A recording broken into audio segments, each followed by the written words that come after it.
This map shows the geopolitical landscape of Middle-earth late in the Second Age. Notice the sharp divide. In the north, the densely packed realms of elves and men are locked in constant grinding conflict. But down here, the vast arid expanse of Haradrim remains isolated from those northern wars, populated by dispersed tribal societies. That isolation shatters when two exiled lords from the island empire of Númenor, Herumor and Fuinur, drop anchor on the southern shores. To the locals, these men are physical anomalies.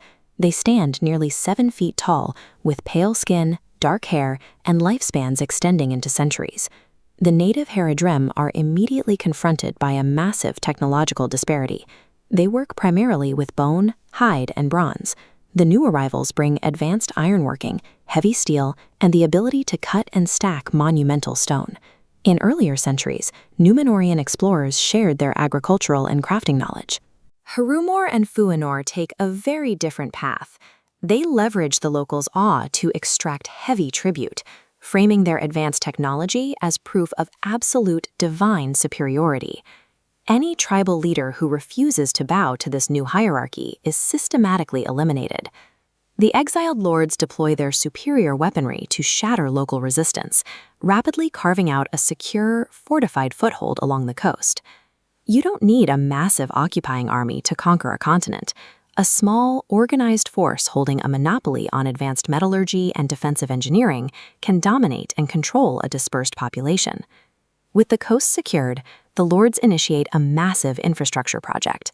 They force the Haradrim tribes to build towering stone fortresses, replacing temporary settlements with permanent, militarized hubs designed to Númenórean specifications. The local economy is repurposed for industrial output. Forges burn around the clock, replacing the Haradrim's traditional hide armor with mass-produced iron scales, overlapping plates, and heavy steel scimitars. Tribal allegiances are erased. Herumor and Fuinur integrate them into a cohesive military hierarchy, marching under the Black Serpent. To cement this unity, the two lords elevate their status from foreign colonizers to living deities. They demand absolute religious devotion, punishing dissent as heresy against their new order. This industrialization extends to the local fauna. The massive Mumakil beasts, long feared by the Haradrim, are captured, tamed, and heavily armored. They are transformed into living, breathing siege towers to anchor the infantry. A loose coalition of warlords can be easily divided and routed. A standardized, heavily armed military hierarchy, unified by religious fanaticism, creates an unstoppable regional engine of war. The rapid militarization of the south serves a much larger objective. Herumor and Fuinur are maneuvering pieces on a sprawling continental board. Before exile, these Black Númenóreans were thoroughly corrupted by Sauron on their home island. Now they operate in Harad as his proxy generals, tethered to the Dark Lord's strategic vision.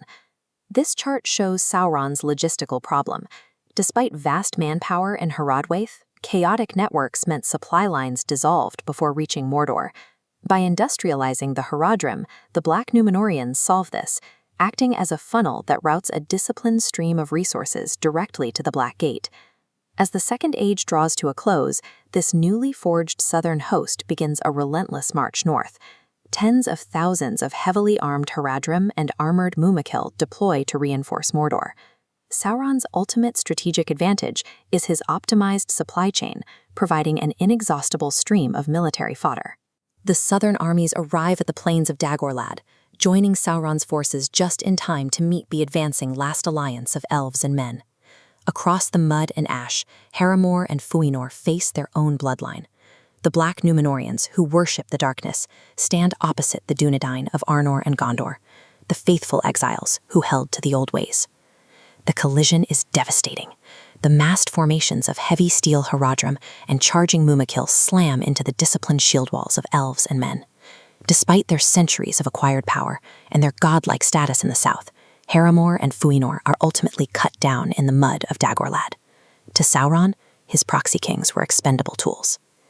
The physical bodies of the colonizers are destroyed, and Sauron himself falls shortly after. But the ideological infection they planted in Haradrim survives. The Haradrim return south, permanently scarred. The dark magic, the industrial warfare, and the hatred for northern men seeded by Herumor and Fuinur become embedded in their culture, persisting for thousands of years into the Third Age.